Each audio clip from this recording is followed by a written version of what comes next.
കർത്താവിന്റെ ക്രൂശീകരണത്തോട് ചേർന്നുള്ള കാര്യങ്ങളാണല്ലോ നമ്മൾ കേട്ടുകൊണ്ടിരുന്നത്. കർത്താവ് ക്രൂശിക്കപ്പെടാനായിട്ട് തന്നെയാണ് ഈ ഭൂമിയിലേക്ക് വന്നത്. സാക്ഷാൽ ദൈവം, സാക്ഷാൽ ദൈവം മനുഷ്യനായ ശേഷം ക്രൂശിക്കപ്പെടാൻ വേണ്ടിയാണ് ഭൂമിയിലേക്ക് വന്നത്. അത് പിതാവാം ദൈവത്തിന്റെ ഇഷ്ടമായിരുന്നു. അവൻ പിതാവാം ദൈവത്തിന്റെ ഇഷ്ടം നിവർത്തിക്കുകയായിരുന്നു. അങ്ങനെ പിതാവാം ദൈവത്തിന്റെ ഇഷ്ടം നിവർത്തിക്കാനായിട്ട് തന്നെത്താൻ ഏൽപ്പിച്ചു കൊടുത്തു. ആ ഏൽപ്പിച്ചു കൊടുത്ത ഭാഗമാണ് നമ്മൾ ഇന്ന് വളരെ ഡിസ്ക്രിപ്റ്റീവായിട്ട് കേട്ടത്.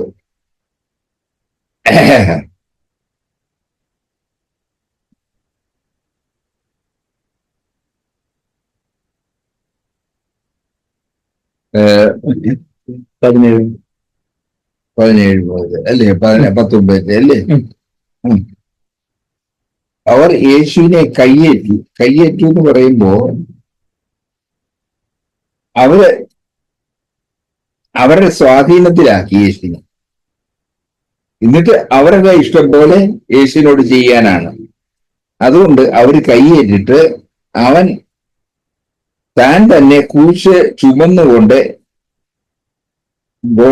എബ്രായ ഭാഷയിൽ ഗോൽഗോഥ എന്നു പേരുള്ള തലയോടിടം എന്ന സ്ഥലത്തേക്ക് പോയി.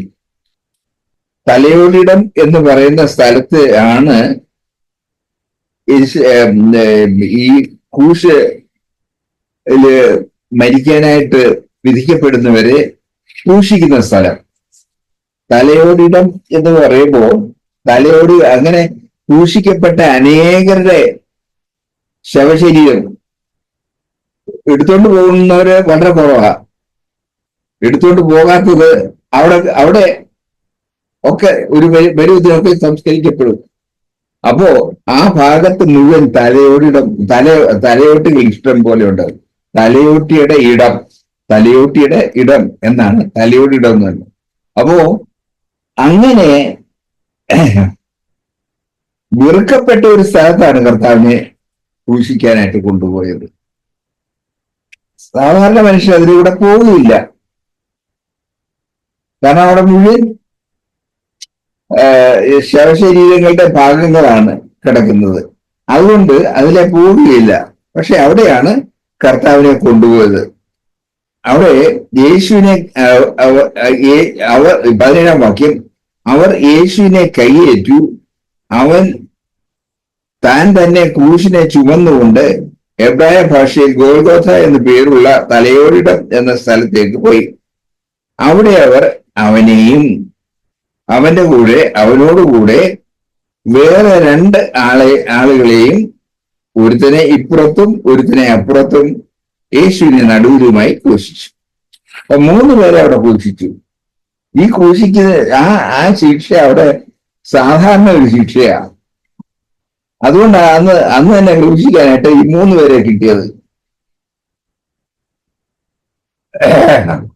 പീലാത്തോസ് ഒരു മേലെഴുത്ത് എഴുതി ക്രൂശിന്മേൽ പതിപ്പിച്ചു. അതായത് ക്രൂശിക്കുന്നവനെ എന്തിനാ ക്രൂശിക്കുന്നത് എന്ന് എഴുതി വെക്കണം. അവരുടെ ഒരു നിയമമാണത്. എന്ത് കാരണം കൊണ്ട് ഇവരെ ക്രൂശിച്ചു എന്ന് എഴുതി വെക്കണം.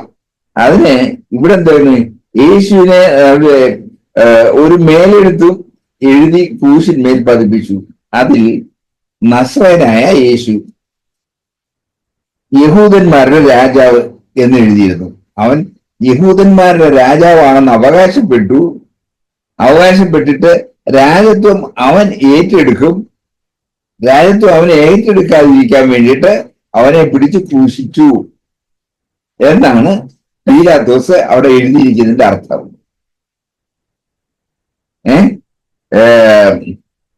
നസ്രയനായ യേശു, യഹൂദന്മാരുടെ രാജാവ് എന്ന് എഴുതിയിരുന്നു. യേശുവിനെ ക്രൂശിച്ച സ്ഥലം നഗരത്തിന് സമീപമായിരുന്നു, പട്ടണത്തിന് വളരെ അടുത്തായിരുന്നു. അതുകൊണ്ട് ആകയാൽ അനേക യഹൂദന്മാർ ഈ മേലെഴുത്ത് വായിച്ചു. അതിലൂടെ ധാരാളം യഹൂദന്മാർ പോകുമായിരുന്നു അങ്ങോട്ടും ഇങ്ങോട്ടും. അവര് ഈ മേലെഴുത്ത് വായിച്ചു. അതുകൊണ്ട് അത് എബ്രായ, റോമ, യവന ഭാഷകളിൽ എഴുതിയിരുന്നു. അപ്പോൾ ആർക്കും വായിച്ച് മനസ്സിലാക്കാൻ എളുപ്പമാകണം. ആകയാൽ യഹൂദന്മാരുടെ മഹാപുരോഹിതന്മാർ പീലാത്തോസിനോട് യഹൂദന്മാരുടെ രാജാവെന്നല്ല, അവൻ യഹൂദന്മാരുടെ രാജാവല്ല, യഹൂദന്മാരുടെ രാജാവെന്നല്ല എഴുതേണ്ടത്, ഞാൻ യഹൂദന്മാരുടെ രാജാവ് എന്ന് അവൻ പറഞ്ഞു എന്നാണ് എഴുതേണ്ടത്. അവൻ യഹൂദന്മാരുടെ രാജാവെന്ന് അവിടെ എഴുതി വെച്ചാൽ എന്താണ്? യഹൂദന്മാരുടെ രാജാവായ യേശുവിനെ ഇതാ ക്രൂശിച്ചിരിക്കുന്നു. പക്ഷേ നീ എഴുതേണ്ടത് അവൻ യഹൂദന്മാരുടെ രാജാവല്ല, യഹൂദന്മാരുടെ രാജാവാണെന്ന് അവൻ പറഞ്ഞു എന്നുള്ളതേ ഉള്ളൂ. അതുകൊണ്ട് പീലാത്തോസ് എന്ത് പറഞ്ഞു?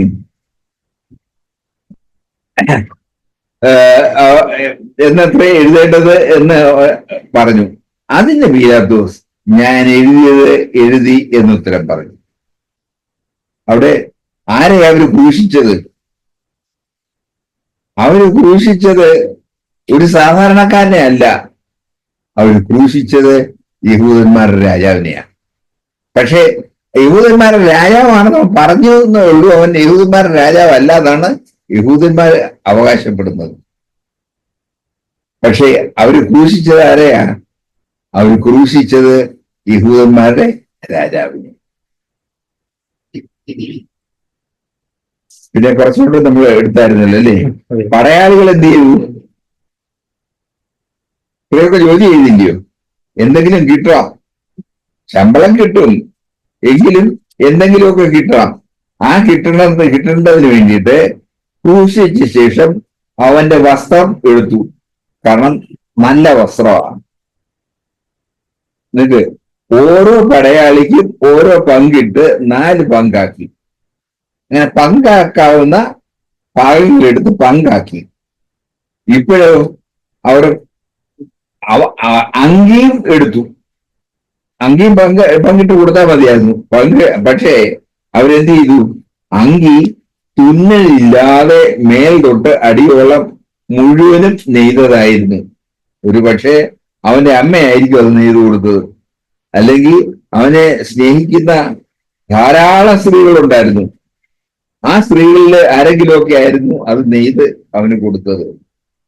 അത് അത്ര മനോഹരമായിരുന്നു. അതുകൊണ്ടാണ് അവര് പറയുന്നത് എന്താണ്? അങ്കിയോ തുന്നലില്ലാതെ മേൽ തൊട്ട് അടിയോളം മുഴുവനും നെയ്തതായിരുന്നു. ഇത് കീറരുത്, അവർ തീരുമാനിച്ചു. ഇത് കീറരുത്, കഷ്ടമാണ്. ഇത് കീറി കഴിഞ്ഞാൽ എന്താണ്? 4 കഷ്ണം തുണിയായി മാറും. അങ്കിയല്ല പിന്നെ. അങ്കി എടുത്തിട്ട് അത് 4ആയിട്ട് കീറി 4 കഷ്ണം തുണി. അത് വല്ല കർച്ചീഫോ വല്ല ഉണ്ടാക്കാനേ കൊള്ളാവുള്ളൂ. അത് വേണ്ട, നമുക്ക് ഇത് കീറരുത്, അങ്കിയായിട്ട് തന്നെ ആർക്കെങ്കിലും ഉപയോഗിക്കാം. അതുകൊണ്ട് അത് നമുക്ക് 4 പേരില്ലേ, ആരെടുക്കും? അതിന് ചീട്ടിടാന്ന് പറഞ്ഞു. ചീട്ടിടുക എന്ന് പറഞ്ഞാൽ ആർക്ക് കൊടുക്കണം എന്ന് 4 പേരുടെ പേര് എഴുതിയിട്ട് ആ കടലാസ് ഇട്ടിട്ട് അതിനകത്ത് ഒരെണ്ണം എടുത്ത് അയാൾക്ക് കൊടുക്കും. അങ്ങനെ ചീട്ടിടാം എന്ന് പറഞ്ഞു.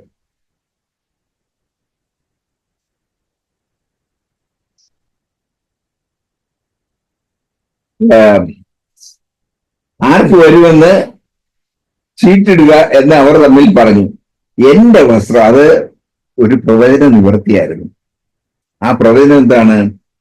എന്റെ വസ്ത്രം അവർ പകുത്തെടുത്തു, എന്റെ അങ്കിക്കായിട്ട് അവര് ചീട്ടിട്ടു എന്നുള്ള തിരുവെഴുത്ത് ഇതിനാൽ നിവർത്തി വന്നു.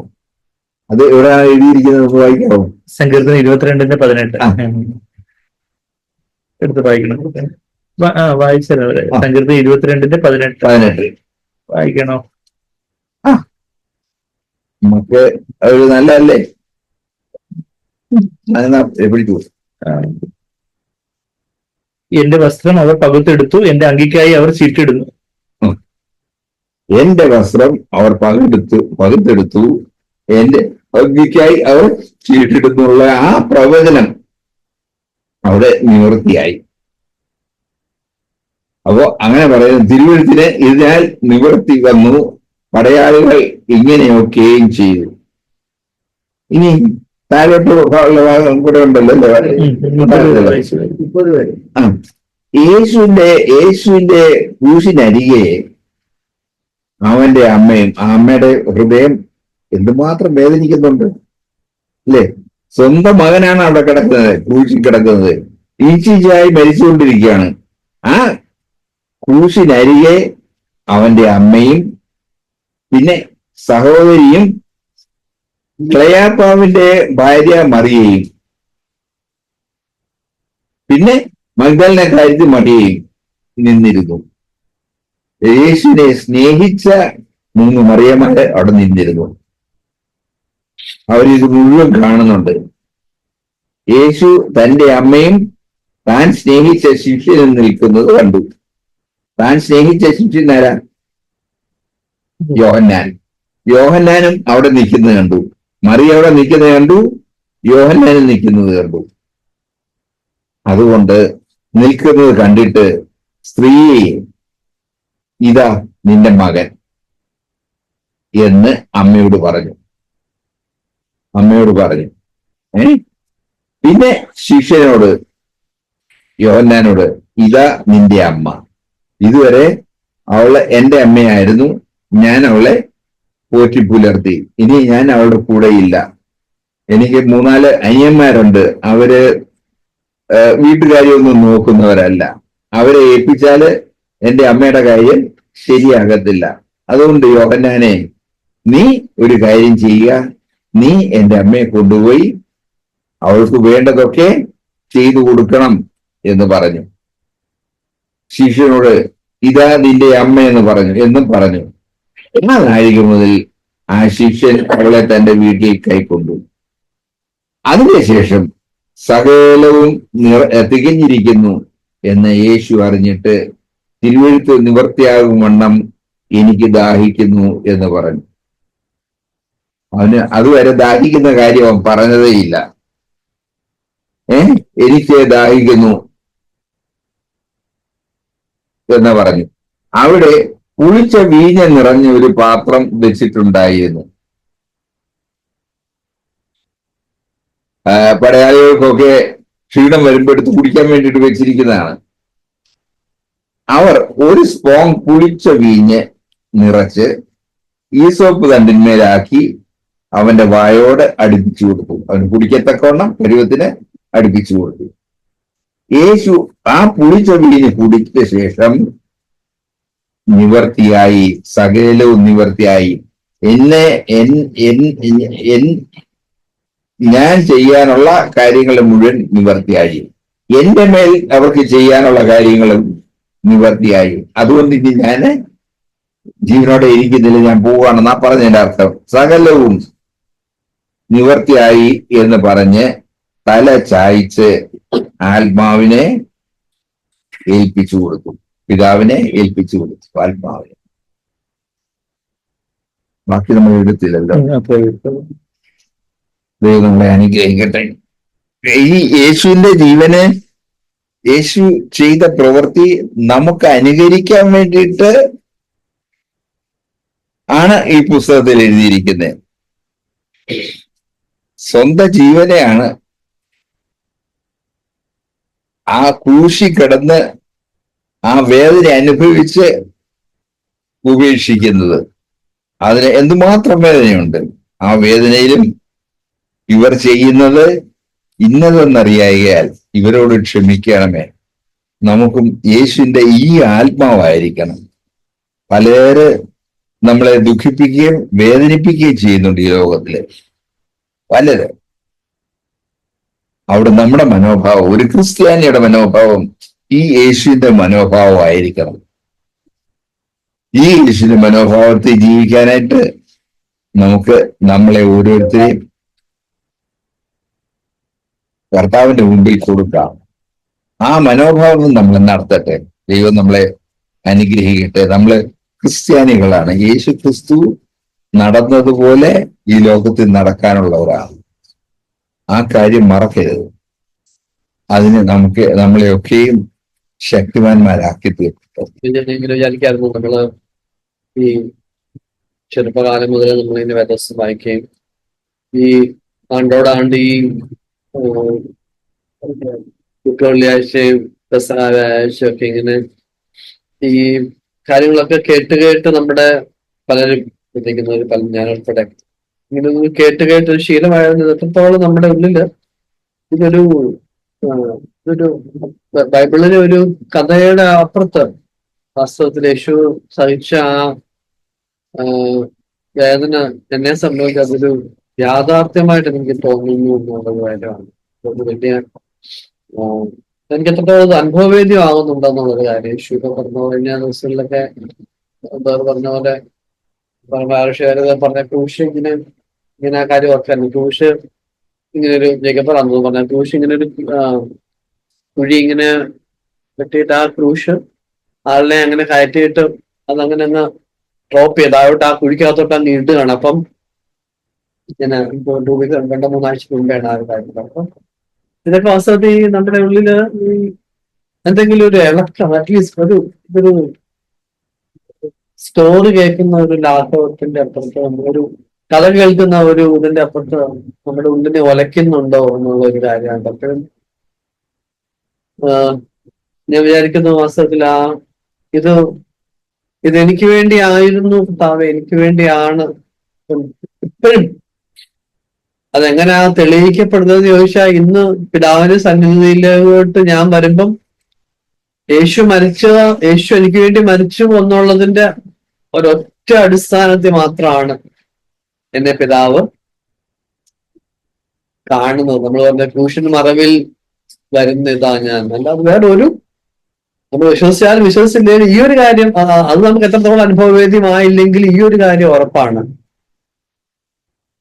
ഞാൻ ഓരോ പ്രാവശ്യം ദൈവത്തിന്റെ സന്നിധിയിൽ പിതാവിന്റെ സന്നിധിയിൽ വരുമ്പോഴും ഞാൻ ആ ക്രൂശിന്റെ മറവിൽ മാത്രമാണ് വരുന്നത്. അല്ലെങ്കിൽ ഞാൻ ഒരിക്കലും അക്സെപ്റ്റഡ്, അല്ലെങ്കിൽ ഞാൻ ഒരിക്കലും സ്വീകാര്യനല്ല. കാര്യം ദൈവം പാപത്തെ നോക്കത്തക്കോണം നോക്കാനായിട്ട് ദൈവത്തിന് കഴിയത്തേ ഇല്ല അൺലെസ് യേശു എനിക്ക് വേണ്ടി മരിച്ചില്ലായിരുന്നെങ്കിൽ, യേശു എനിക്ക് വേണ്ടി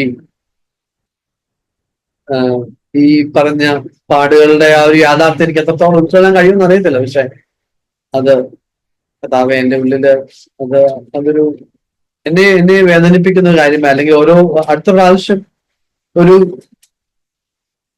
യേശുവിനെ വേണോ അല്ലെങ്കിൽ ഇപ്പം ഈ പാപത്തിന്റെ ഈ ഒരു സന്തോഷം വേണോ എന്ന് ആലോചിക്കുന്ന സമയത്ത് ഈ ഒരു കർത്താവേ എനിക്ക് വേണ്ടി എനിക്ക് വേണ്ടി പിതാവിലേക്ക് തുറന്നു വെച്ച ആ ഒരു ജീവന്റെ പുതുവഴി വാസ്തവത്തിൽ യേശുവിന്റെ നമ്മൾ കേട്ടുള്ള പോലെ യേശുവിന്റെ ശരീരം തന്നെ കീറി ആ ഒരു ഇതിലൂടാണ് ആ ഒരു ആ ഒരു മരണത്തിലൂടാണ് ആ രക്തത്തിന്റെ ഇതിലൂടാണ് നമുക്ക് പിതാവിന്റെ സന്നിധിയിലേക്ക് ഒരു പ്രവേശനം. നമ്മൾ വായിക്കുന്ന പോലെ യേശു ഒരിക്കലായിട്ട് തന്റെ രക്തം കൊണ്ട് പിതാവിന്റെ സന്നിധിയിലേക്ക് പോയി നമുക്ക് വേണ്ടി പക്ഷപാതം ചെയ്തു.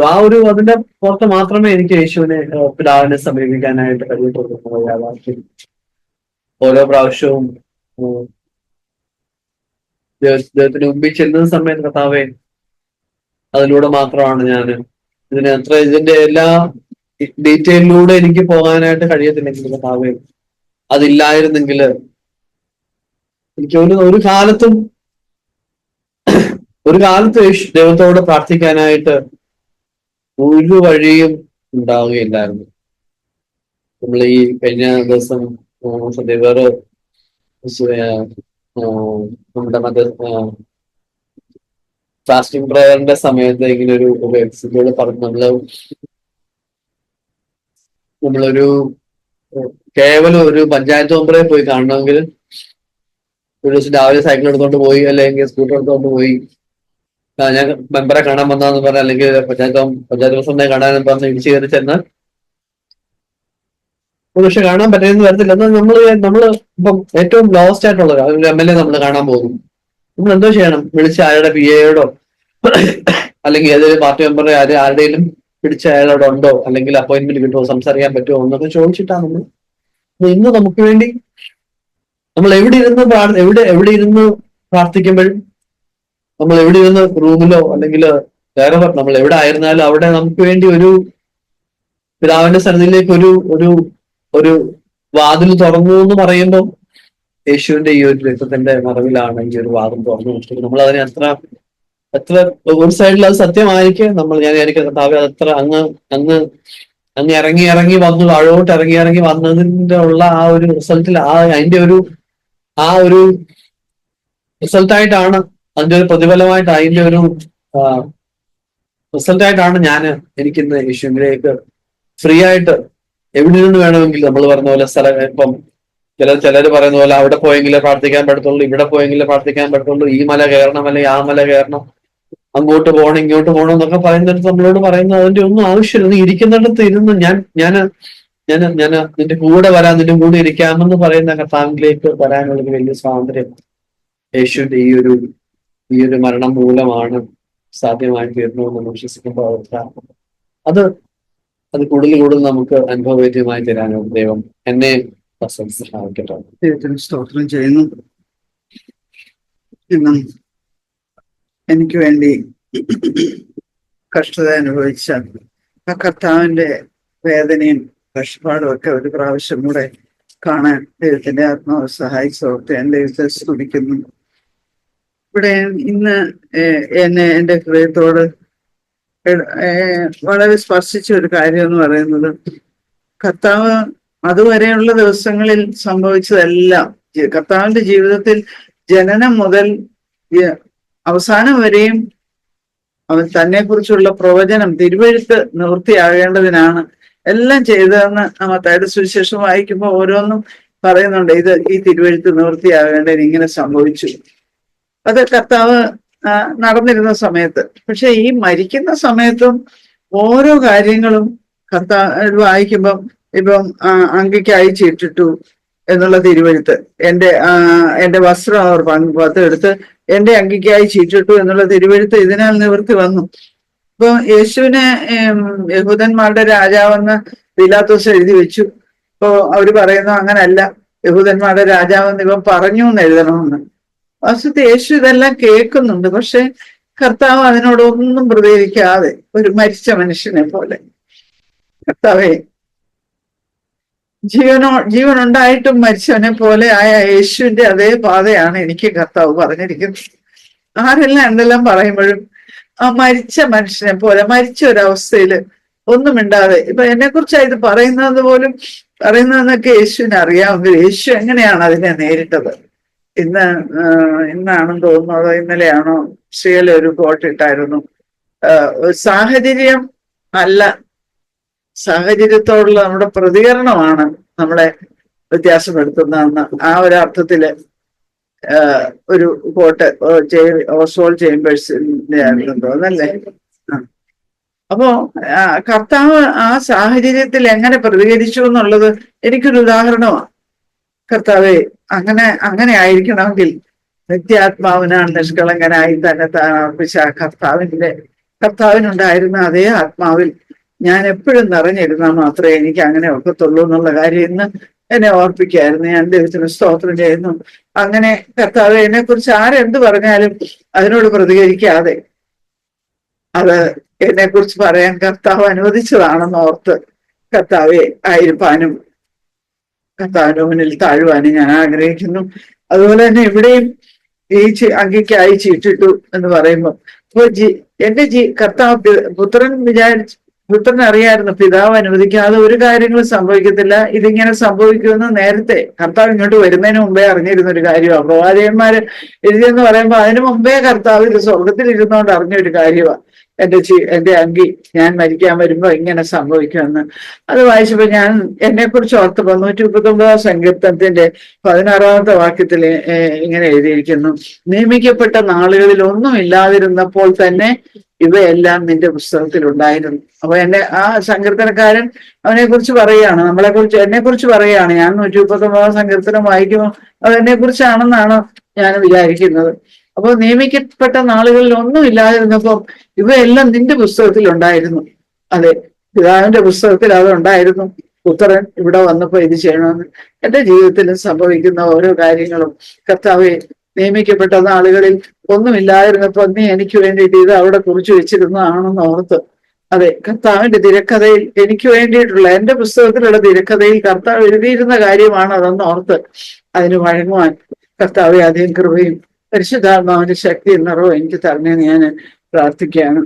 അതുപോലെ തന്നെ യേശുവിന്റെ ക്രൂശിനരികെ അവന്റെ അമ്മയും നിന്നിരുന്നു. അവിടെ നിന്നവർക്കെല്ലാം ദുഃഖമുണ്ടല്ലോ, ആ അമ്മയുടെ ദുഃഖം അത് അപ്പൊ അമ്മ ഓർത്ത് കാണും ശീമോൻ പറഞ്ഞത് ലൂക്കോസിന്റെ സുവിശേഷം 1-ാം അധ്യായത്തിലാണെന്ന് തോന്നുന്നു, 2-ാം അധ്യായത്തില് ലൂക്കോസ് 2:35 പറയുന്നുണ്ട്, നിന്റെ ഹൃദയത്തിൽ കൂടിയും ഒരു വാൾ കടക്കും എന്ന് പറയുന്നുണ്ട്. മറിയോട് പല കാര്യങ്ങൾ പറഞ്ഞേച്ച് പലരുടെയും വീഴ്ചയ്ക്കും എഴുന്നേൽപ്പിനും മറിയോടാ പറയുന്നത്. അനേക ഹൃദയങ്ങളിലെ വിചാരം വെളിപ്പെടേണ്ടതിന് ഇവനെ ഇസ്രയേലിൽ പലരുടെയും വീഴ്ചയ്ക്കും എഴുന്നേൽപ്പിനും മറുത്തു പറയുന്ന അടയാളത്തിനുമായി വെച്ചിരിക്കുന്നു. നിന്റെ സ്വന്തം പ്രാണനിൽ കൂടി ഒരു വാൾ കടക്കും എന്ന് പറഞ്ഞു. ആ കാര്യം അന്നേരം മറിയ ഓർത്ത് കാണും, എന്റെ വേദിൽ കൂടി ഒരു വാൾ കടക്കുന്നത്. അത് പറഞ്ഞ പോലെ സ്വന്തം മകൻ ക്രൂശിൽ കടന്ന് രക്തം വാർത്തൊലിച്ച് മാംസം എല്ലാം പറഞ്ഞ് കിടക്കുമ്പോ അമ്മയെ ദൈവത്തിന്റെ കൃപ നിറഞ്ഞവളായതുകൊണ്ട് അതുകൊണ്ടാണ് കൃപ ലഭിച്ചവളെ നിനക്ക് സമാധാനം എന്ന് പറഞ്ഞത്. ആദ്യം മുതലേ കൃപ കൊടുത്താണ് മറിയ അന്നത്തെ ആ പഴിയും ദുഷ്യം എല്ലാം ഏൽക്കാനും, കല്യാണം കഴിക്കാതെ ഗർഭിണിയാകുമ്പോഴുള്ള ആ നിന്നയും പരിഹാസവും ഒക്കെ ഏൽക്കാനും, അത് കഴിഞ്ഞ് ഇങ്ങോട്ട് ഓരോ സമയത്തും ഈ പുത്രൻ വീട്ടിൽ നിന്ന് വേലയ്ക്കായിട്ട് കർത്താവിന്റെ വേലയ്ക്കായിട്ട് പിതാവ് പറഞ്ഞ കാര്യങ്ങൾക്കായിട്ട് ഇറങ്ങിത്തിരിക്കുമ്പോഴും ഭക്ഷണം കഴിക്കാതെ അലഞ്ഞ് നടക്കുമ്പോൾ അമ്മയും സഹോദരന്മാരും കൂടെ ഒക്കെ പിടിച്ചുകൊണ്ട് വന്നപ്പോഴും ഒക്കെ അവളുടെ ഹൃദയത്തിൽ കൂടെ വാള് കടന്നിട്ടുണ്ട്. എന്നാൽ ഇവിടെയാണ് ഏറ്റവും വലിയൊരു വാൾ കിടക്കുന്നത്. അന്നൊക്കെ അവൾക്ക് സങ്കടം ഉണ്ടായെങ്കിലും ആ അമ്മയ്ക്ക് ഏറ്റവും ദുഃഖം ഉണ്ടായത് അവിടെ നിന്നപ്പം മറിയ ഓർത്ത് കാണുമെന്നാണ് ഞാൻ വിചാരിക്കുന്നത്. ശിമോൻ പറഞ്ഞ കാര്യം, നിന്റെ ഹൃദയത്തിൽ കൂടി ഒരു വാൾ കടക്കും എന്നുള്ളത്. കർത്താവേ, മറിയ കൃപ ലഭിച്ചവളായിരുന്നു. അതുപോലെ ദൈവത്തിന്റെ എല്ലാ മക്കൾക്കും അവർ കടന്നു പോകേണ്ട എല്ലാ സാഹചര്യങ്ങൾക്കും വേണ്ട കൃപ കൊടുത്തിട്ടാണ് കർത്താവ് എല്ലാം ചെയ്യുന്നത്. അല്ലാതെ കർത്താവ് ഒരു കാര്യവും ചെയ്യത്തില്ല. പക്ഷേ എനിക്ക് താഴ്മയില്ലെങ്കിൽ ആ സമയത്ത് എനിക്ക് ആ കൃപ പ്രാപിക്കാൻ പറ്റാതെ പോകും. ഞാൻ കിടന്ന് വലയല്ലാതെ വേറെ മാർഗമൊന്നുമില്ല. അതുകൊണ്ട് കർത്താവേ, അങ്ങയുടെ കൃപ ഓരോ സമയത്തിനും ആവശ്യമായ കൃപ, തീത്തോസിന്റെ ലേഖനത്തിൽ പറയുന്ന പോലെ ശിക്ഷിച്ചു വളർത്തുന്ന ഒരു ദൈവകൃപയുണ്ട്. പ്രപഞ്ചമോഹമൊക്കെ വർജിച്ച് കർത്താവിന്റെ വരവിനായിട്ട് ഒരുങ്ങി കാത്തിരിക്കാൻ എന്നെ ശിക്ഷിച്ചു വളർത്തുന്ന ആ ദൈവകൃപ, കർത്താവെ ആ കൃപ പ്രാപിപ്പാൻ തക്കവണ്ണം ഓരോ ദിവസവും വരുന്നുണ്ട് ഓരോ കാര്യങ്ങള്. അവിടെയെല്ലാം കർത്താവെ ആ കൃപ പ്രാപിച്ച് കർത്താവിന് വേണ്ടി നിൽക്കാൻ, കർത്താവ് എന്നെ കുറിച്ച് എഴുതിയിരിക്കുന്ന കാര്യങ്ങളെന്ന് ഓർത്ത് അത് കർത്താവെ അതിന്റെ മുമ്പിൽ എന്നെ തന്നെ കീഴ്പ്പെടുത്തുവാനായിട്ട് ഞാൻ എന്നെ തന്നെ സമർപ്പിക്കുകയാണ്. അതുപോലെ ഇവിടെ യേശു അറിഞ്ഞിട്ട് തിരുവെഴുത്തിന് നിവൃത്തിയാകുമെന്ന് എനിക്ക് ദാഹിക്കുന്നു എന്ന് പറഞ്ഞു. അവിടെ അതും കർത്താവിന് ദാഹിക്കുന്നു എന്ന് പറഞ്ഞതുപോലും തിരുവെഴുത്ത് നിവൃത്തിയാകാൻ വേണ്ടി. അപ്പൊ കർത്താവിനെ കുറിച്ച് എത്ര എക്സാക്റ്റ് ആയിട്ടുള്ള കാര്യങ്ങളാണ് കർത്താവ് ആ സമയത്തും യേശു കർത്താവ് ചെയ്തത്. പിതാവ് മുഖം തിരിച്ചു കഴിഞ്ഞാണ് ഇതൊക്കെ സംഭവിക്കുന്നത്. അപ്പോഴും ദൈവത്തിന്റെ പരിശുദ്ധാത്മാവ് യേശു കർത്താവിന് അതിനെല്ലാം വേണ്ട ശക്തി നൽകിയിരുന്നു എന്നാണ് ഞാൻ വിശ്വസിക്കുന്നത്. അപ്പൊ എന്നിട്ട് അതിന്റെ അവസാനം എല്ലാം കഴിഞ്ഞ ശേഷം അപ്പൊ ഈ കാര്യങ്ങളൊക്കെ ക്രമപ്പെടുത്തണമായിരുന്നു യേശുവിന്. അതുകൊണ്ടാണ് മുമ്പേ വീഞ്ഞു കൊടുത്തപ്പോ കുടിക്കാതെ മുഖം തിരിച്ചു കളഞ്ഞത്. അപ്പം നമ്മൾ മത്തായിയുടെ സുവിശേഷത്തിലല്ലേ വായിച്ചത്, വീഞ്ഞു കൊടുത്തിട്ട് അവൻ കുടിച്ചില്ല എന്ന്. അപ്പം ഈ പറഞ്ഞ കാര്യങ്ങളോടൊക്കെ നിവൃത്തിയാകാനുണ്ട്. ചീട്ടിട്ടതും പേരെഴുതി വെച്ചതും പിന്നെ എനിക്ക് ദാഹിക്കുന്നു എന്ന് പറഞ്ഞ് വീഞ്ഞു കുടിക്കുന്നതും പിന്നെ അമ്മയും യോഹന്നാനെ ഏൽപ്പിക്കുന്നതും ഒക്കെ കാര്യം കൂടെ പൂർത്തിയാക്കി കഴിഞ്ഞിട്ടേ കർത്താവിന് വീഞ്ഞു കുടിക്കാൻ തോന്നിയുള്ളൂ, വീഞ്ഞു കുടിക്കാൻ കർത്താവ് സന്നദ്ധനായുള്ളൂ. അതുകൊണ്ട് പിതാവ് തന്നെ കുറിച്ച് ആഗ്രഹിക്കുന്ന മുഴുവൻ കാര്യവും ചെയ്തു. അതുപോലെ തന്നെ മറ്റുള്ളവർ അവനെ ചെയ്തു തീർക്കേണ്ടതെല്ലാം ചെയ്തു തീർത്തു എന്ന് യേശു കർത്താവ് മനസ്സിലാക്കി കഴിഞ്ഞപ്പം, അറിഞ്ഞു കഴിഞ്ഞപ്പം, ആത്മാവിൽ അറിഞ്ഞു കഴിഞ്ഞപ്പം കർത്താവ് പറഞ്ഞു സകലവും നിവൃത്തിയായി എന്ന് പറഞ്ഞ് ആ വീഞ്ഞ് കുടിച്ചേച്ചാണ് പറയുന്നത് സകലവും നിവൃത്തിയായാണ്. അവന് കുടിക്കാൻ കയ്പ് കൊടുത്തു എന്നുണ്ടെന്ന പ്രവചന പുസ്തകത്തിലുണ്ടെന്നാണ് എനിക്ക് തോന്നി. അപ്പോൾ കർത്താവിനെ കുറിച്ച് ജനനം മുതൽ മരണം വരെയും പറഞ്ഞ കാര്യങ്ങളെല്ലാം നിവൃത്തിയാക്കിയതിന് ശേഷം കർത്താവ് പോയി. എനിക്ക് വേണ്ടി ഇതെല്ലാം സഹിച്ചു, ഇനി ഞാൻ എന്താ ചെയ്യുന്നത്? എന്നെ കുറിച്ച് എന്റെ കർത്താവ് അവിടുത്തെ പുസ്തകത്തിൽ എഴുതിയിരിക്കുന്ന ഓരോ കാര്യങ്ങളും കർത്താവ് നിവൃത്തിയാക്കുവാൻ. എന്തിനു വേണ്ടി എന്നെ കർത്താവ് ചെളികൊണ്ടിൽ നിന്ന് വലിച്ചെടുത്തോ, എന്തിനു വേണ്ടി എന്നെ പരിശുദ്ധാത്മാവ് തന്ന് നടത്തുന്നു, അത് കർത്താവെ ഒരു അണുവിടെ പോലും തെറ്റിപ്പോകാതെ കർത്താവിന്റെ ഇഷ്ടം നിവർത്തിച്ചുകൊണ്ട് അന്ത്യം വരെയും വിശ്വസ്തയോടെ ജീവിപ്പാനായിട്ട് ഞാൻ ആഗ്രഹിക്കുന്നു. അതിനായിട്ട് ഞാൻ എന്നെ തന്നെ സമർപ്പിക്കുന്നു. നാമോട്ടുണ്ടായിട്ട് കേൾപ്പിച്ചു പറഞ്ഞതിനായിട്ട് നന്ദി പറയുന്നത്. ഇത് ഞാൻ ബ്രദർ പറഞ്ഞിട്ട് വിട്ട് എല്ലാ വർഷവും ഒരാഴ്ച പോയി ഇവരെന്നെ ഇപ്പൊ കേട്ട് കേട്ട് കേട്ട് കേട്ട് അതിന്റെ കൂടെ ഇച്ചിരി കുമ്പിടുകയും ചെയ്ത് അത് കഴിഞ്ഞു. ആ വർഷത്തെ ആചാരങ്ങളെല്ലാം കഴിഞ്ഞു. പിന്നെ അടുത്ത കൊല്ലമായി ഓർക്കുന്നത്. അങ്ങനെ ജീവിച്ച് ഒരു കാലം ഉണ്ടായിരുന്നു. ഞാൻ ദൈവത്തെ അറിഞ്ഞതിന് ശേഷവും ഞാൻ പൂർണ്ണതയിലായോ എന്ന് ചോദിച്ചാൽ ഇപ്പോഴും ആരെങ്കിലും എന്തെങ്കിലും പറയുമ്പോൾ പൊതുവെ ഞാൻ അങ്ങനെ പ്രതികരിക്കാത്ത ഒരു സ്വഭാവം ഉണ്ടെന്ന് കേൾക്കുന്നു. എനിക്കറിയത്തില്ല. എങ്കിൽ തന്നെ എന്തെങ്കിലും ആരെങ്കിലും പറയുന്ന ഉടനെ എനിക്ക് പ്രയാസം ഉണ്ടാകുന്നെങ്കിൽ ഞാൻ ഉടനെ പ്രതികരിക്കുന്ന ഒരു സ്വഭാവം എന്നിലുണ്ടെന്ന് ഇപ്പോൾ എനിക്കായിട്ട് തോന്നുന്നു. ദൈവത്തിന് ഇതെല്ലാം സഹിക്കുവാനുള്ള ഒരു കഴിവും ആ പിതാവിൽ നിന്നുള്ള അനുസരണവും ഉണ്ടായിട്ടും ഞാൻ കണ്ടിട്ടും എനിക്ക് വേണ്ടി അത് സഹിച്ചിട്ടും ഞാനത് നിവർത്തിക്കുന്നില്ല എന്നുള്ള ഒരു വലിയ പ്രയാസം എന്നിലുണ്ട്. ദൈവമേ അതനുസരിച്ച് ജീവിക്കാനായിട്ട് ദൈവം എന്നെ സഹായിക്കണമേ എന്ന് പ്രാർത്ഥിക്കുന്നു.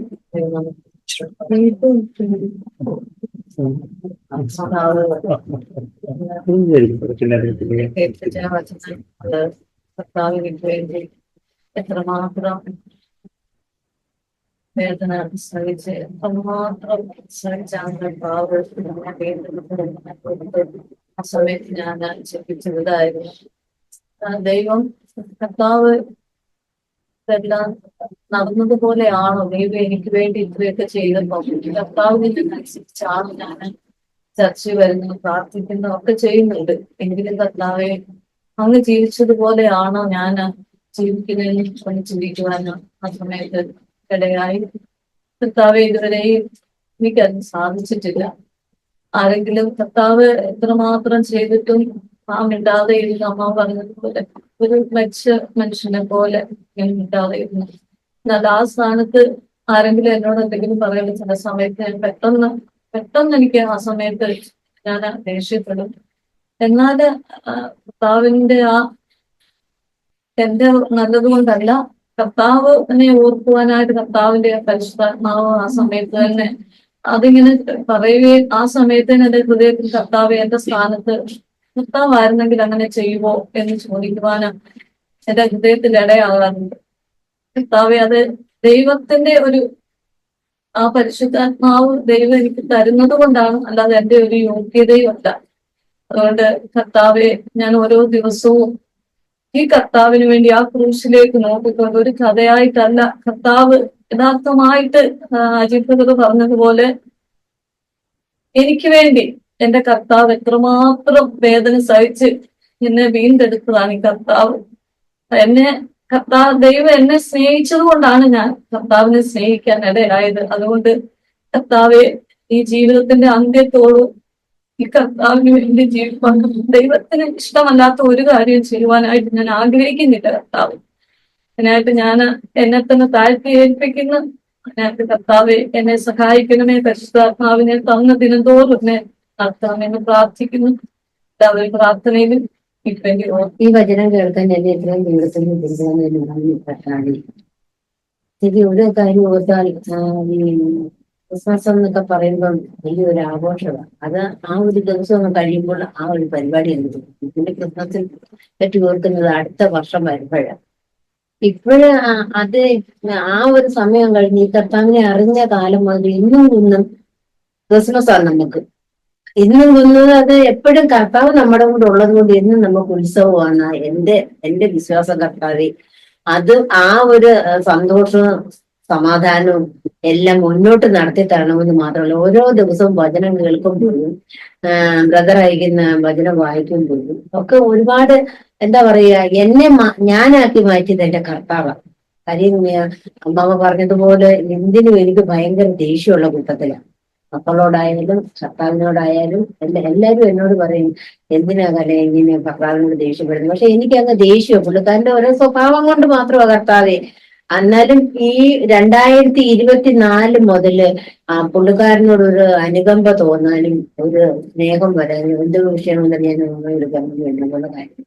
അപ്പോഴും അവരും പ്രാർത്ഥിക്കും. ഇതിനും ഞാനും എന്റെ കുടുംബവും കൂടെ ഒന്നിച്ചു ചേർന്ന് പ്രാർത്ഥിച്ചാലേ ആ കുടുംബത്തിന് ഒരു ഐശ്വര്യം ഉണ്ടാകത്തുള്ളൂ. ദൈവനാമം ഞാൻ വചനത്തിൽ കൂടി മനസ്സിലാക്കിയിട്ടുണ്ട്. അതുകൊണ്ട് നിങ്ങൾ എല്ലാവരും, ഞാനും എന്റെ കുടുംബവും ദൈവസന്നിധിയിൽ വരാനായിട്ട് പ്രത്യേകം പ്രാർത്ഥിക്കണം. പ്രത്യേകിച്ച് എന്റെ മോൻ ഈ വണ്ടി ഓടിക്കുന്നു, പോകുന്നു, വരുന്നു. അപ്പൊ ഞാൻ പോകുന്നതിന് ഒരു ചെറിയ ജോലി ആയിട്ടുണ്ട്. അതിലൊക്കെ പോകുമ്പോഴും അവളും വണ്ടിയല്ല. എപ്പോഴും പോകുമ്പോഴും ഞാൻ പറയും, മോനെ ദൈവത്തെ മനസ്സിൽ കാണുന്ന ദൈവമാണ് നമുക്ക് തുണ. ദൈവം മാത്രമേ നമ്മളെ ഇത്രമേലാക്കിയത് നമ്മുടെ ദൈവമാണ്. ആ ദൈവത്തെ ഒരിക്കലും മറക്കല്ലേ. മരണത്തിൽ നിന്ന് രക്ഷപ്പെട്ടു എല്ലാം കൊണ്ട് ആ ഒരു ദൈവത്തെ മറന്ന് നമുക്കൊന്നും വേണ്ട എന്ന്. അങ്ങനെ അമ്പലങ്ങളിൽ പോകുന്ന മോനും മരുമോനും ഇപ്പൊ അങ്ങനെ അമ്പലങ്ങളിലൊന്നും പോകാറില്ല. ഞാൻ എപ്പോഴും അവരോട് പറയും, അന്യ ദൈവങ്ങൾക്ക് കണ്ണുണ്ട്, കാണുന്നില്ല, അത് നിങ്ങൾ പ്രത്യേകം ശ്രദ്ധിച്ചോളാം. പക്ഷെ നമ്മൾ ആപത്തിൽ ചെന്ന് ചാടുമ്പോൾ നമ്മുടെ മുന്നേ നമ്മുടെ ദൈവമുണ്ട്, അതായത് കർത്താവുണ്ടെന്ന് നിങ്ങൾ എപ്പോഴും വിശ്വസിച്ചോളാം. ആ ദൈവത്തിന് മാത്രമേ നമ്മളെ രക്ഷിക്കാൻ പറ്റത്തുള്ളൂ. ആ ദൈവത്തെ മുറുകെ പിടിച്ചോളാമെന്ന് ഞാൻ എപ്പോഴും എന്റെ കുഞ്ഞുങ്ങളോട് പറയാറുണ്ട്. എന്റെ കുഞ്ഞുങ്ങള് കുറെയൊക്കെ അത് അനുസരിക്കുന്നുണ്ട്. അതിന്റെ ഒരു ഐശ്വര്യം എന്റെ ഭവനത്തിൽ ഇപ്പൊ കൊണ്ടുതാനും. അതിന് ദൈവത്തിനോട് എത്ര നന്ദി പറയണമെന്ന് എനിക്ക് അറിയത്തില്ല. കർത്താവെ, എല്ലാം ദൈവം നല്ലതിനാണ് തന്നെ ഞാൻ വിശ്വസിക്കുന്നു. എല്ലാവരും ഞങ്ങൾക്ക് വേണ്ടി പ്രാർത്ഥിക്കണം. ദൈവം വിഷനെ പോലാകാൻ ഞാൻ ആഗ്രഹിക്കുന്നുണ്ട്. ദൈവം വായിൽ നിന്ന് വരുന്ന വാക്കുകളെല്ലാം ഞാൻ തിരികെ ക്ഷമിക്കുന്നുണ്ട്. വീട്ടില് പ്രശ്നമാണ് കൂടുതൽ. അത് ഞാൻ ക്ഷമിക്കുന്നുണ്ട്. ഈശ്വരനെ പോലെ ക്ഷമിക്കുക. പിന്നെ ചിലപ്പോഴൊക്കെ എന്തെങ്കിലും പറഞ്ഞാൽ അതിന് മറുപടി ഞാൻ പറയും. അതില്ലാതാക്കാൻ ഞാൻ വചനം വായിക്കുന്നുണ്ട്, ബൈബിള് വായിക്കുന്നുണ്ട്. സന്ധ്യ ആകുമ്പോൾ ഞാനും മേരിമാമ ഇരുന്ന് 6 മണിയാകുമ്പോൾ ഞങ്ങൾ ബൈബിളും വായിച്ച് പ്രാർത്ഥിച്ച് വെച്ചാൽ ഞങ്ങൾ ആഹാരം കഴിക്കത്തുള്ളൂ, ആഹാരം ഉണ്ടാക്കത്തുള്ളൂ. അങ്ങനെ ആയിരുന്നു ഇപ്പൊ 1 മാസക്കാലം. ഞാനും അമ്മാമ്മയും ഉള്ളപ്പോഴും അങ്ങനെ തന്നെ ആയിരുന്നു. പിന്നെ അച്ഛനെ പോലെ ആകാൻ ഞാൻ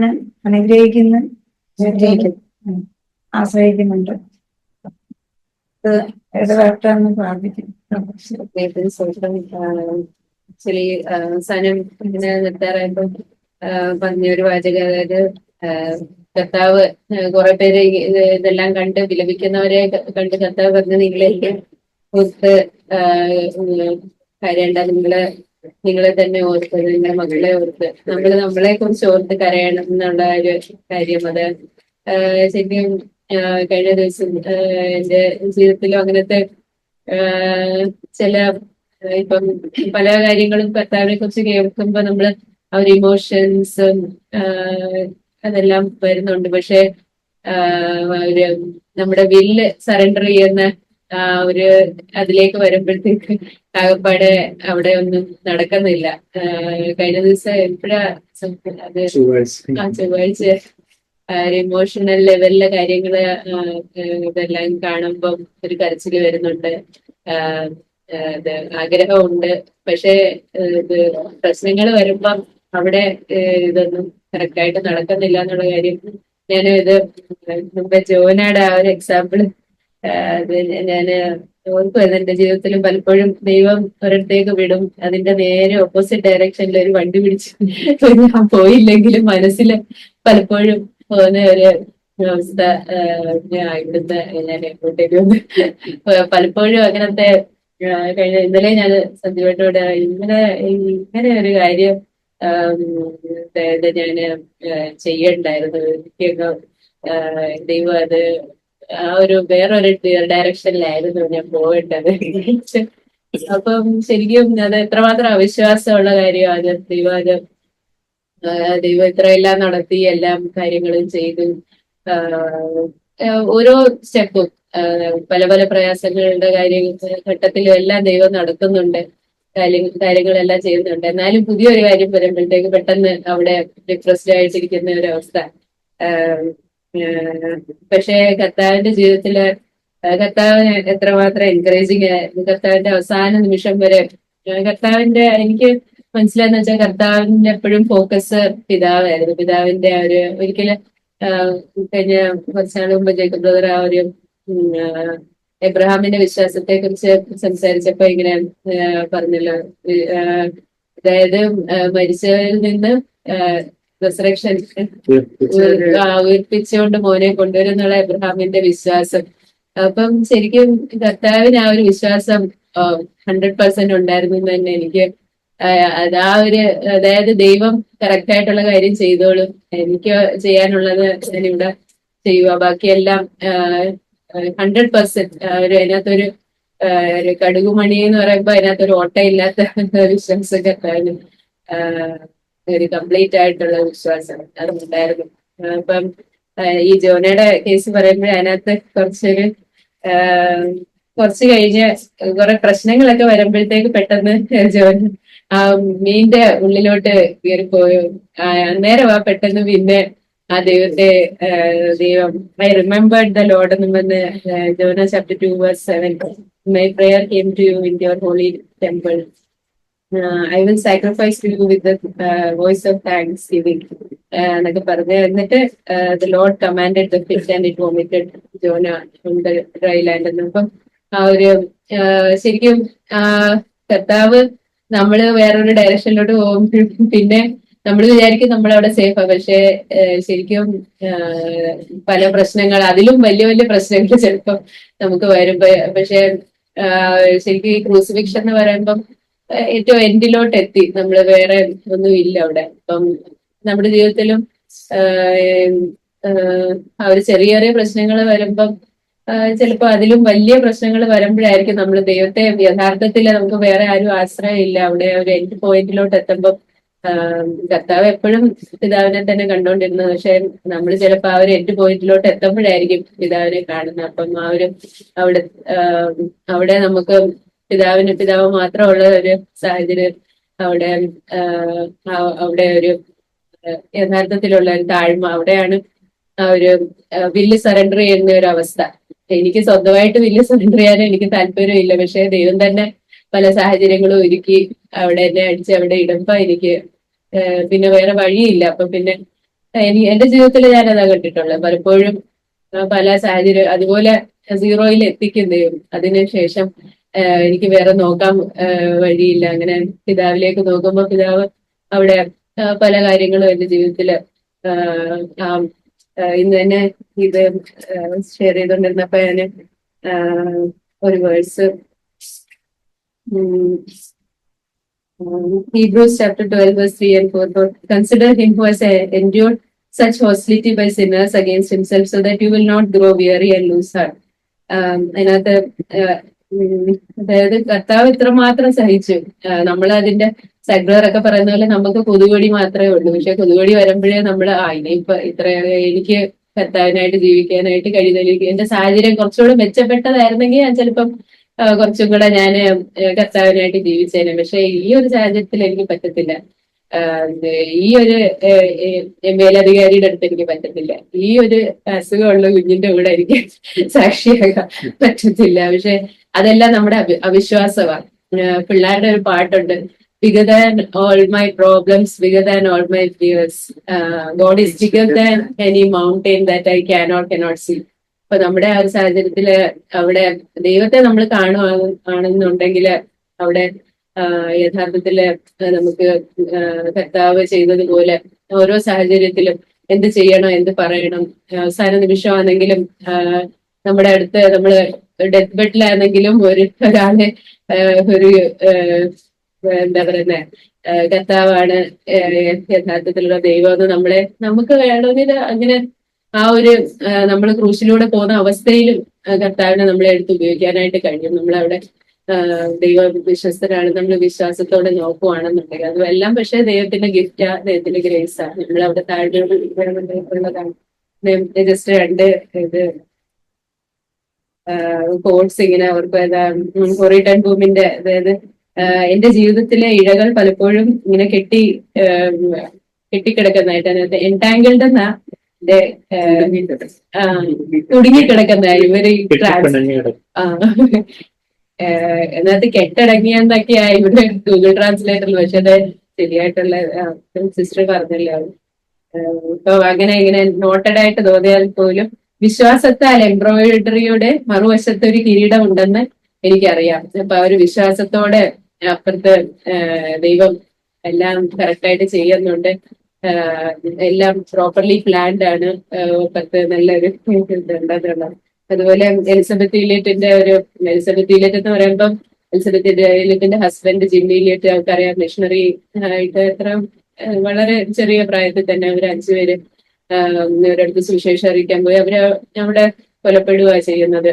പക്ഷെ അവിടെ വീണ്ടും എലിസബത്ത് ഇലിയറ്റും മോളും അവിടെ അവരുടെ ഇടയിൽ തന്നെ ശുശ്രൂഷ ചെയ്യാനും അതുപോലെ എത്ര പേര് കർത്താവിനായിട്ട് നിൽക്കുന്ന, അതായത് പുള്ളിക്കാരിയായി പറഞ്ഞു, ദൈവം നമ്മെ അവന്റെ പുത്രനെ പോലെ ആക്കുന്ന ഒന്നിൽ നിന്നും സംരക്ഷിക്കുമെന്നില്ല എന്ന് പറഞ്ഞുകൊണ്ട് ഹി വിൽ നോട്ട്